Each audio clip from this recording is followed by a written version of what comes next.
Hey guys, my name is Simpzy. How are you all doing? Welcome to the series finale, the final episode of my Westeros Total War House Stannis Baratheon campaign.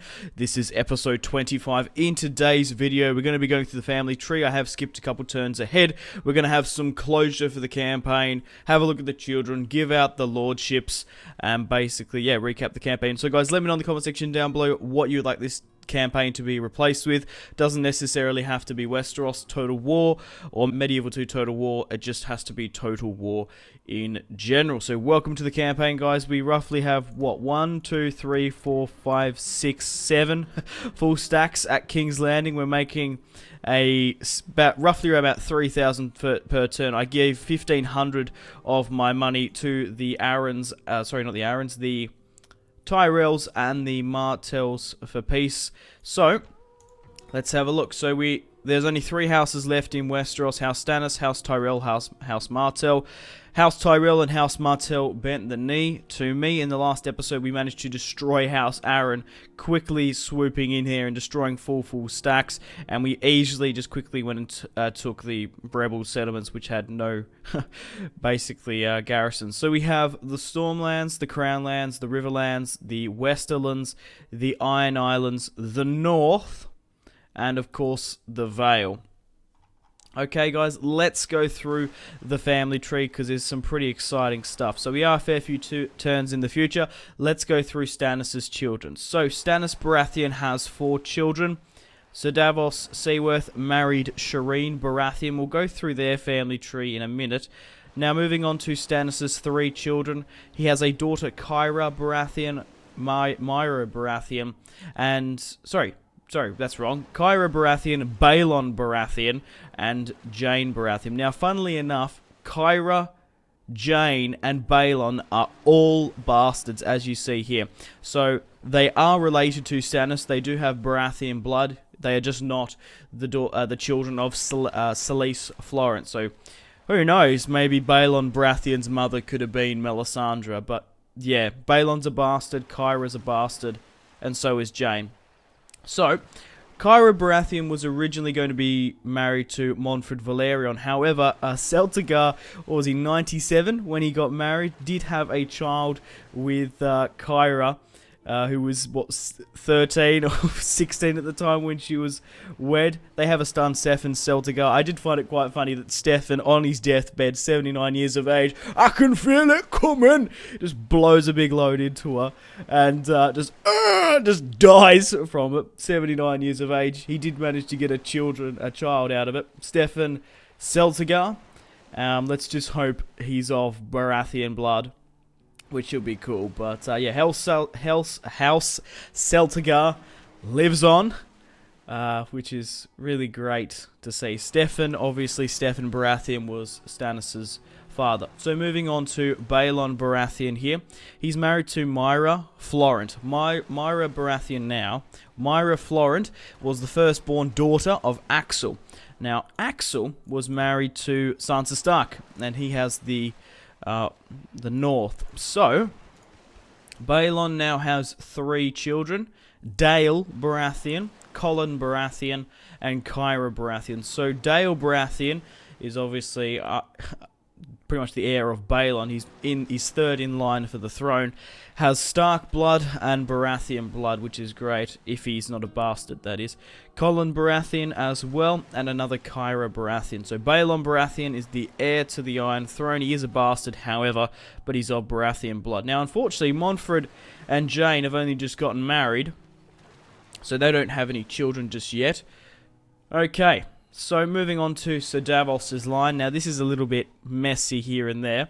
So, Sir Davos married Shireen Baratheon. Now, his firstborn child, Ollard, 22 years of age, is a bastard. Now, this is disappointing. Now, it does say Baratheon relations here, which doesn't make sense. This man is related to Stannis Baratheon. However thin this relation might be, no effect other than that certain sense of entitlement. Now, he can't be of Baratheon blood if he's a bastard of Sir Davos. It goes through the male line in Medieval 2. So if Sir Davos has a bastard, that is Sir Davos's bastard. The only Baratheon relation is through Shireen. So, Ollard is a bastard. He will not inherit the titles of Stannis if there was ever a need.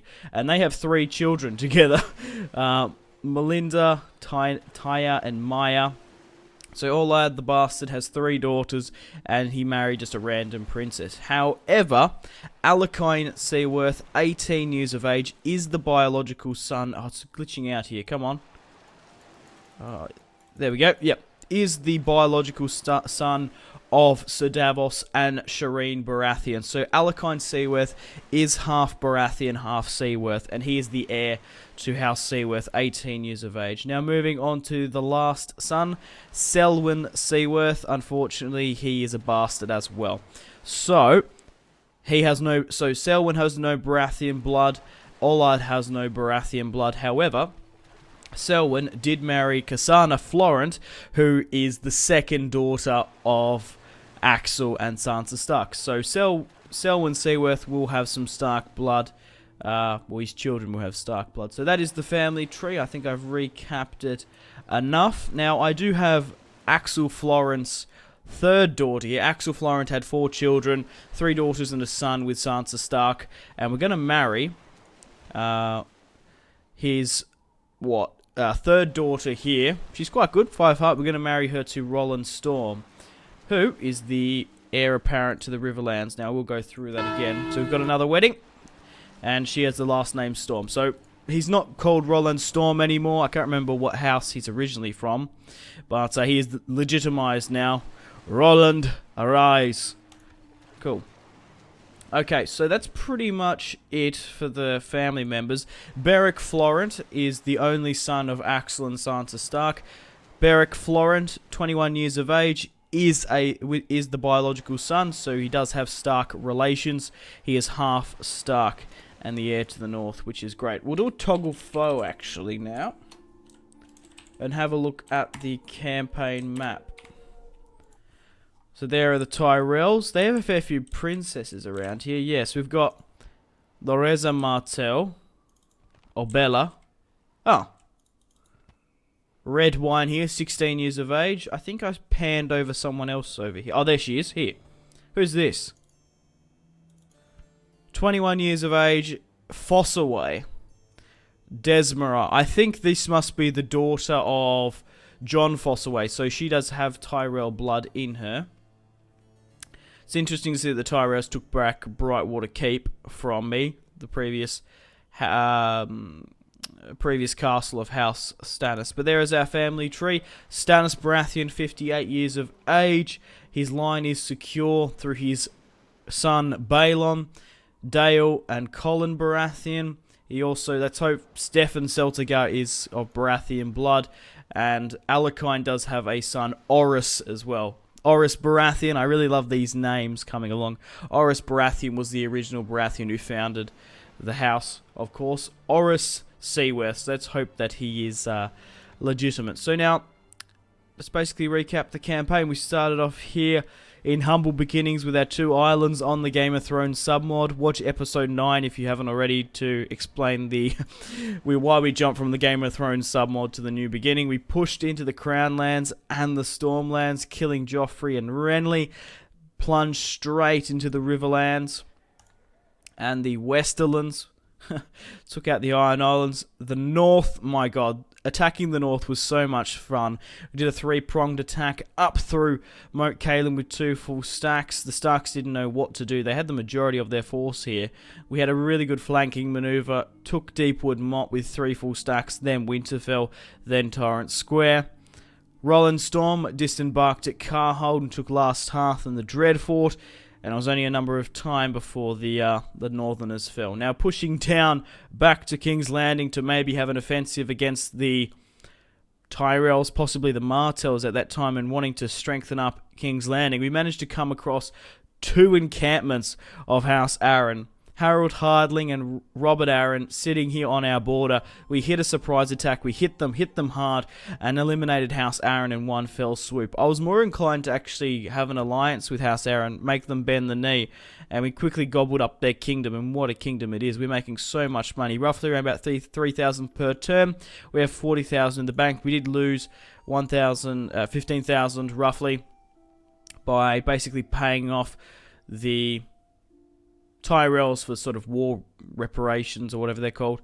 So, let's go through the lordships now, shall we? So we've got Stannis, we've got Axel, we've got Sir Davos, we've got Colin, we've got Roland Storm, who is legitimized, we've got Beric Florent, Montford Valerion, Ollard Seaworth, Balon Baratheon, Alakine Seaworth, and Selwyn.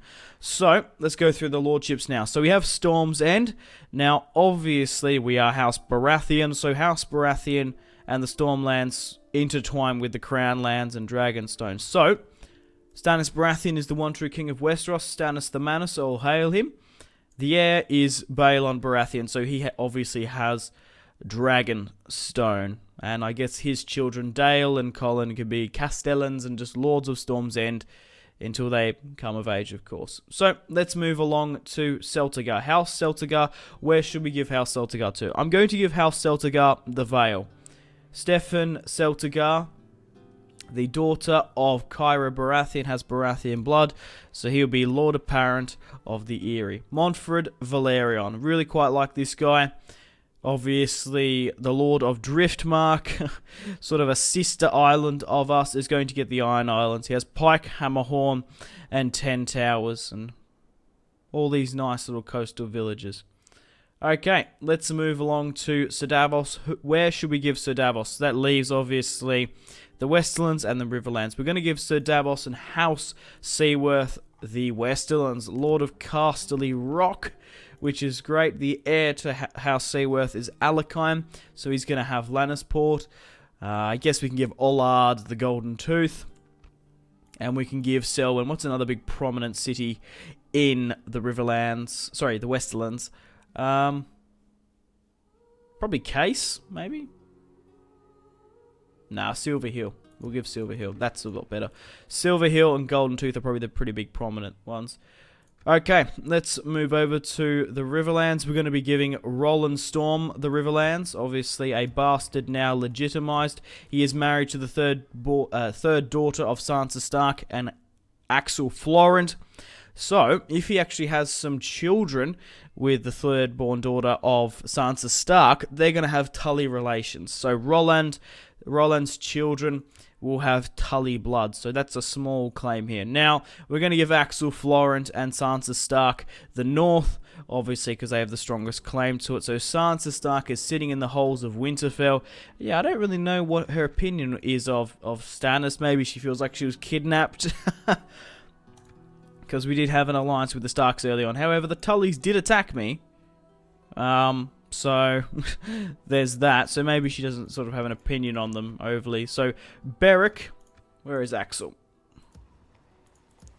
Axel. Here he is. Where's the... Yeah, wife is Stark. So, Axel is the sort of warden of the North until his... Well, no. He's just like sort of... No, because... Where's Beric? Here. Yeah, Beric Florent, 21 years of age, is the Warden of the North. He's 21 years of age, because he has the claim. Yeah, it's not Axel. Yeah. His mother is Sansa Stark. His father is Axel Florent, and House Florent is of the North. So Beric Florent is the Warden of the North. His father is just sort of a Castellan, the main administrator. So a half Stark currently sits in Winterfell. And hopefully, we've got Dale Baratheon here with some Stark, Florent, and Baratheon blood. I think that's pretty much it. So, Beric, Florent, half Stark, has the North. Roland Storm, who's married a Stark, has the Riverlands. Sir Davos, who married Shireen Baratheon, has the Westerlands. Montford Valerion, who married Stannis' daughter, has the Iron Islands. Celtigar, who is married to Stannis' daughter, or was. Stefan Celtigar now has the Vale. And, yeah, the Stormlands, the Crownlands, and the the Dragonstone comes to us. House Tyrell and House Martell have bent the knee. We have peace in Westeros once more. So on that note, what else can we go through? Let's go through the overall, if you guys want to check that out. Right, military, we absolutely fucking smash it. When we started, we had a pretty bad military, obviously. My production is ridiculous, so is my territory and my finances. Just check how much that has shot up. Population as well. It's actually gone down a bit. Huh. Overall, you're most welcome to pause in that. What else we got here? There's the diplomacy, but I think that is pretty much it. Thank you very much for watching, guys. Like and subscribe if you haven't already. I'd really much appreciate it if you guys have enjoyed this series. Also, check out my social media links if you want to stay connected with me. Facebook, Twitter, and Instagram, all in the description below, along with the download links if you wanted to play or continue to play this mod without me for the time being.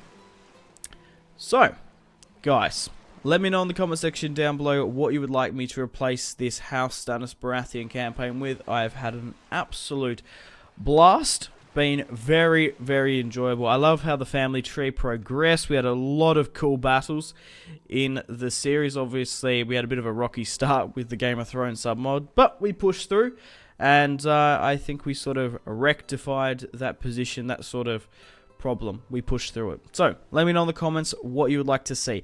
Doesn't necessarily have to be Westeros Total War. If I do another Westeros Total War series, I might hold a vote. I haven't decided. I'm probably going to be more inclined to do House Aaron. Maybe keep Robert Aaron, try and make him a good commander, and if he has some children, God forbid, and they're actually half decent men, not crippled and good commanders, I might actually get one of his sons to push Robert down the moon door and claim House Aaron. Or we could obviously just kill Robert Aaron straight up and then get Harold Hardling to be the heir of House Aaron. So technically it would be a House Hardling playthrough. Harold does have small Aaron blood, but maybe getting one of Robert Aaron's sons to betray him would be quite cool. But that'll take a bloody while. It takes a while. What is it, 130 turns to make a child come of age? But yeah, doesn't necessarily have to be Westeros. Like I said, we could do a divide and conquer series on the Third Age, maybe some more stainless steel. What else is it doesn't necessarily have to be Medieval 2, it just has to be Total War in general. Could do a Rome Total War 2 series. I don't know, just spitballing. But on that note here, Stannis the Manus, you have done proud. I'm just looking at the scope of our kingdom. We started off with 2 territories. Not the biggest of force either. Holy crap. We've done well, and I'm happy to end it here. So, I have to. Thank you very much for watching once again. Make sure to take care of yourselves. Have a fantastic rest of your day. My name has been Simpzy. Stay tuned for more content on Simpzy Total War. Take care. Goodbye. Let's get some really close cinematic shots here. Pushing through the bridge. Oh, look at... That was probably the shot of the video there. A nice decapitation and pushback as more Baratheons come screaming through the gateway.